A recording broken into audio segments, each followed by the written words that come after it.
नमस्कार दोस्तों, मैं हूं आपका दोस्त आपका होस्ट आर के और आप देख रहे हैं आर के ट्रेडिंग। तो दोस्तों, दो शेयर जिसके बारे में बात करूंगा, टेक्निकल एनालिसिस करेंगे, हम लोग देखेंगे और टेक्निकल हिसाब से देखेंगे कहां पर से उसमें सप्ताह का शेयर वाला सिनेरियो बन रहा है, यानी स्विंग कॉल्स वाले स्टॉक्स निकल के आ रहे हैं। देखिए, ये प्योर टेक्निकल चार्ट पे बेस्ड है।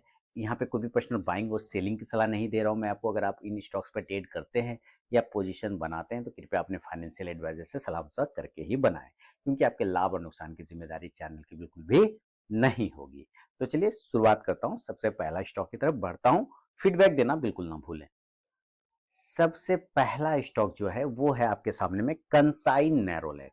आप यहाँ पे कंसाई नैरोलैक का चार्ट देखिए और चलिए पहले मैं इसको ओपन कर लेता हूँ, फिर देखेंगे। कंसाई नैरोलैक का चार्ट 270-71 के आसपास में क्लोजिंग हुआ है। आप देख रहे हैं कंसाई नैरोलैक, मैं बार बार रिपीट कर रहा हूँ, नाम यहाँ पे लिखा हुआ है, आप देख पा रहे हैं। और सिलेक्शन क्यों और क्या इसमें अपॉर्चुनिटी बन सकता है, पहले इस बात को हम लोग समझेंगे।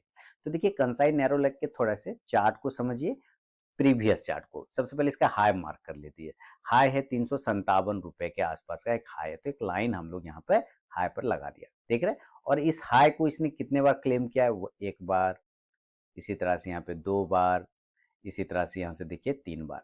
तो आप कुल मिला के बात समझ में आ रही कि 357 रुपए का जो भाव है, राउंड नंबर अगर आप पकड़ के चलते हैं तो जो 360 रुपए का भाव है वो इसके लिए स्ट्रॉन्ग रजिस्टेंस बन गया। तो हमारे पास तो एक चीज सबसे पहले निकल के आ गया, इसका रजिस्टेंस एरिया। क्या निकल के आ गया? रजिस्टेंस एरिया 360, है ना। ये एक चीज हमें साफ साफ दिख गया, क्लियर हो गया, दिमाग कॉन्सेप्ट क्लियर हो गया कि भाई कंसाई नैरोलैक का रेजिस्टेंस कितना है? 360 है। ओके, अच्छा, अब एक चीज हमने नोट कर लिया, तो अब थोड़ा सा चार्ट को और छोटा करेंगे। अब हम ये देख रहे हैं कि कंसाई नैरोलैक का रिवर्सल पॉइंट क्या है ना। रिवर्सल पॉइंट ध्यान से देखिए, तो आप यहाँ पे देखिए कंसाई नैरोलैक का एक रिवर्सल जोन यहाँ पे बना हुआ है और ये जुलाई मंथ के आसपास हुआ था, जुलाई 2022 में, जहां पर ये कंसोलिडेट करने के बाद, चलिए मैं इसको थोड़ा सा जूम कर देता हूं। कंसोलिडेट करने के बाद इस एरिया पर आप देख रहे हैं, कंसोलिडेशन करने के बाद जून जुलाई में यहां से एक ब्रेकआउट गया था कंसाई नैरोलैक। क्लियर हो गया। चलिए अब वापस से छोटा कर लेते हैं। इसके बाद जब वो चीजें हुई तो फिर हम लोग जून जुलाई 2022 को देखने के बाद आते हैं अप्रैल 2023 में। अप्रैल 2023 में अब ये एरिया जो आप देख रहे हैं ये है अप्रैल 2023 का। तो एक बार आपने देखा कि जून 2022 में और एक बार देखा आपने अप्रैल 2023 में।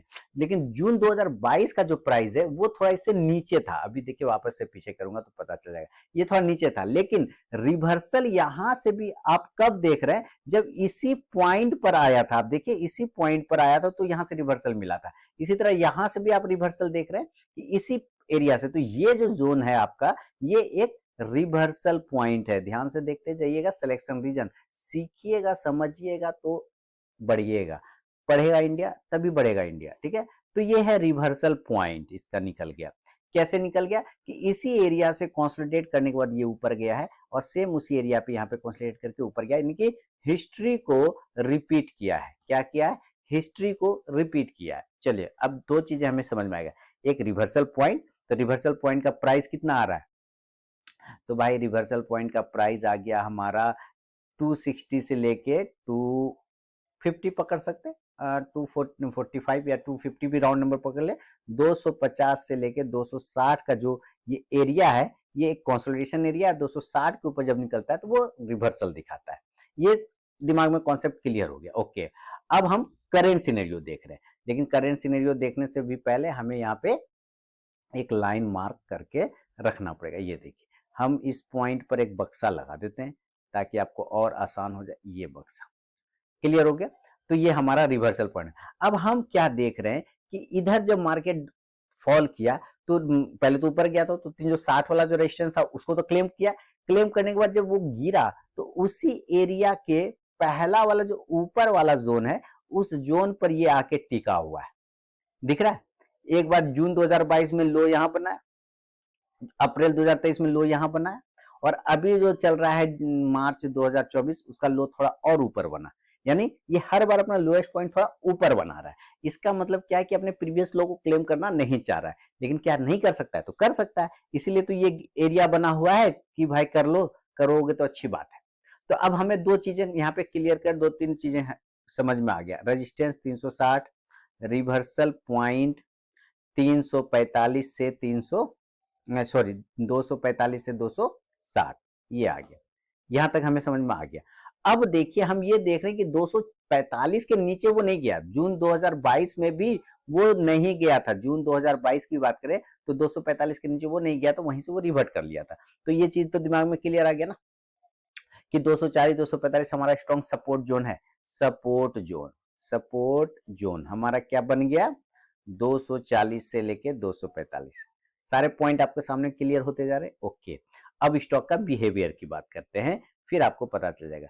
अब हम ये क्या देख रहे हैं कि यहाँ पे आकर रुका हुआ है, तो कंडीशन क्या क्या बनेगा कि अगर इसमें रिवर्सल आना है, इन केस अगर रिवर्सल को आना है, अगर ये स्टॉक को ऊपर जाना है, तो अकॉर्डिंग टू चार्ट ये इस एरिया को ब्रेक करना चाहिए, क्योंकि यहां पर ये कंसोलिडेट कर रहा है 2 से 3 दिन, तो आंसर आएगा यस। तो इसका मतलब क्या है कि इसके ऊपर, यानी ये भाव अगर हम पकड़ के चलते हैं ऊपर का भाव, तो इसका एरिया आ रहा है 275, यानी कि 275 के ऊपर जाने के बाद, 275 के ऊपर जाने के बाद एक रिवर्सल जोन हमारा एक्टिवेट हो जाएगा, और ये हो सकता है कि कवरिंग में चला जाएगा, यानी कि यहां से जो शॉर्ट हुआ ये ऊपर की तरफ में भाग जाएगा। ये ऐसे आया है, ये ऐसे चला जाएगा कंडीशन। तो एरिया किसके ऊपर इंट्री का बनता है, 275 के ऊपर। और स्टॉप लॉस इस कंडीशन में कितना बनता है, तो भाई स्टॉप लॉस तो हमारा ये वाला जोन बनेगा ना, नीचे का जोन। तो पहला यहां से, चूंकि इस एरिया को तो क्लेम नहीं कर रहा है, इस एरिया पे क्लेम कर रहा है, तो स्टॉप लॉस हमारा यहाँ 260। अब यहाँ पे क्या हो जाएगा हमारा टारगेट, उसी हिसाब से 290, उसके बाद 305, 320, 305 और दूसरा 320, ये हमारा शॉर्ट टर्म का टारगेट हो जाएगा। कंडीशन एक है ये, इसमें एक नंबर कंडीशन ये हुआ। सेकंड नंबर कंडीशन क्या हो सकता है कि ये ऊपर ना जाए, ध्यान से भी, ये ऊपर ना जाए, और हो सकता है कि ये ऊपर ना जाके ये पहले नीचे आ जाए। तो अगर ये पहले नीचे आता है, देन इस एरिया के आसपास आने की कोशिश करेगा, जो कि पुराना सपोर्ट एरिया है 245 240। क्लियर है, 245 से 240। तो अगर इस एरिया के आसपास में वो आता है, तो क्या यहां पर से आपका एंट्री का नहीं बनेगा, 240 से 245 या 250 भी पकड़ सकते हैं, यानी ये तीनों एरिया प्रीवियस सपोर्ट का काम कर रहा है, तो क्या वहां एंट्री नहीं बन सकता है। तो रिस्की ट्रेडर वालों के लिए तो एंट्री बन सकता है। रिस्की ट्रेडर है ना, क्या कर सकते हैं कि अगर ये पहले ऊपर ना जाके नीचे आ गया, तो हम इस तीनों लेवल के आसपास में वेट करेंगे। थोड़ी क्वांटिटी यहाँ होगा, थोड़ा यहाँ होगा, थोड़ा यहाँ होगा करके, क्योंकि इसमें खोने को कुछ भी नहीं मिल सकता है, क्योंकि अभी पेट्रोल का भाव भी गिरा है। और ये पेंट कंपनी है, तो पेंट कंपनी लोग जब क्रूड वगैरह का रेट कम होता है, तो इन लोगों का थोड़ा सा दिन बढ़िया हो जाता है। तो आप ये भी देखें, ये एरिया फिर हमारा एंट्री बनता है। तो कंडीशन ये भी हो सकता है कि हो सकता है नीचे की तरफ आ जाए, तो यहाँ पे एंट्री बनेगा। तो इस कंडीशन से तब स्टॉप लॉस जो है आपका नीचे खिसक जाएगा 220 के आसपास में, और टारगेट ऊपर हो जाएगा 270, 290 और 310। ये सेकेंड सिनेरियो। दोनों सिनेरियो आपको समझा दिया मैंने कि पहले अगर ऊपर चला जाए तो क्या करना है, नीचे अगर आ जाए तो क्या करना है। क्लियर हो गया। ये हुआ पहला stock, consign Nerolac. Second stock छोटे प्राइस का है उसका भी चार्ट को समझिएगा पहले। एशियन टाइल्स काफी जबरदस्त एक समय रहा करता था, एशियन ग्रेनिटो के नाम से है। Asian Granito India limited, industry limited. Asian tiles code name, Asian tiles. इसको छोटा करते हैं, और जैसे ही छोटा करते हैं तो चार्ट अपने आप बहुत कुछ कह जाता है कि चार्ट यहां पर ये कंसोलिडेशन एरिया था, एक बॉक्स। ये देखिए ध्यान से, ये एक बॉक्स एरिया है, ठीक है। और ये बॉक्स एरिया बहुत बड़ा वाला बॉक्स एरिया है, ऐसा नहीं कि छोटा मोटा, बहुत बड़ा वाला बॉक्स एरिया है। देख रहे हैं, बहुत बड़ा वाला। और कितने दिनों का ये भी समझिए, ये बॉक्स एरिया है 2023 मई से लेके, ये बॉक्स एरिया है अगस्त 2023, यानी कि 3 महीने का ये बॉक्स एरिया बना हुआ था। इस 3 महीने को बॉक्स एरिया को इसने ऊपर ब्रेकआउट किया, और ये जो रेजिस्टेंस पॉइंट था, इस रेजिस्टेंस पॉइंट को इसने रिक्लेम किया वापस नीचे आके। देखिए ध्यान से देखिए, वापस रिक्लेम किया। तो ये क्या हुआ कि हम इसने कंफर्म कर लिया कि ये जो रेजिस्टेंस एरिया था, अब हम रिक्लेम करने आए, तो ये अब हमारा सपोर्ट बन गया, और यहीं से सपोर्ट लेके ये ऊपर चला गया। इसका मतलब कंफर्म कर दिया इसने कि हाँ ये तगड़ा सपोर्ट है। तो कितना भाव बना, वो जो सपोर्ट एरिया का कितना बना, 57, 57 के आसपास में, 58 के आसपास में। ओके, अब ये स्टॉक जब ऊपर गया और फिर नीचे आके उस 58 और 57 वाला एरिया को इसने ब्रेक डाउन कर दिया। इसका मतलब ये सपोर्ट को तोड़ के नीचे आ गया। क्लियर हो गया, सपोर्ट को तोड़ के नीचे आ गया। तो क्या यहाँ पे हमें करना चाहिए, दिमाग में सोचिए कि जब ये जो रेड लाइन है ये तो हमारा रेजिस्टेंस था, यहाँ पर पहले भी रेजिस्टेंस था, उसी को ब्रेक करके ऊपर गया, फिर रिक्लेम करके सपोर्ट बना, देन आया वापस से इसने सपोर्ट को तोड़ दिया। तो ये सपोर्ट था, तोड़ के नीचे आ गया, तो नीचे आ गया तो ये वापस से रेड लाइन क्या हो गया, कन्वर्ट हो गया रेजिस्टेंस में, है ना। अभी यहाँ पे सपोर्ट था, अब वापस से नीचे आ गया उसके, तो ये रेजिस्टेंस में कन्वर्ट हो गया। तो फिर आपकी बाइंग कब बनती, बाइंग बनता है सपोर्ट के एभव ना, जब सपोर्ट के एभव निकलता है तभी तो बाय करेंगे। तो यहां पर तो अभी सपोर्ट के नीचे है, तो जब ये वापस सपोर्ट के ऊपर टिकेगा तो ये वापस से हिस्ट्री रिपीटेशन हो सकता है, यस और नो। तो आंसर आएगा हाँ हो सकता है। तो रिस्क तो बनता है यहाँ पर कि हाँ हिस्ट्री रिपीटेशन हो सकता है, ऊपर भाग जाए। तो इस कंडीशन में फिर क्या बनेगा एंट्री के लिए कि भाई अगर ये वापस 60 के ऊपर निकल जाता है, यानी इस एरिया के ऊपर निकल जाता है, तो ये वापस अपने सपोर्ट को रिक्लेम कर लेगा, फिर से उसके साबित कर लेगा, और हो सकता है हिस्ट्री रिपीटेशन कुछ इस प्रकार हो, यहां से ऊपर निकले दोबारा से नीचे आ जाए, देन रिकन्फर्म करके फिर ऊपर चल जाए, इसी टाइप का, यहाँ ऊपर गया नीचे ऐसे, है ना, दोनों ही कंडीशन हो सकता है। तो इस एरिया के ऊपर ही तो पोजिशन बनेगा, तो यस, तो कितना हुआ 60 का भाव आ जाता है। उस कंडीशन में स्टॉप लॉस, तो जो नीचे सपोर्ट हमारा बन रहा है स्टॉप लॉस, वो मात्र 50 पॉइंट का बन रहा है, माने 50 रुपए का बन रहा है, यानी कि 10 पॉइंट का डिफरेंस है।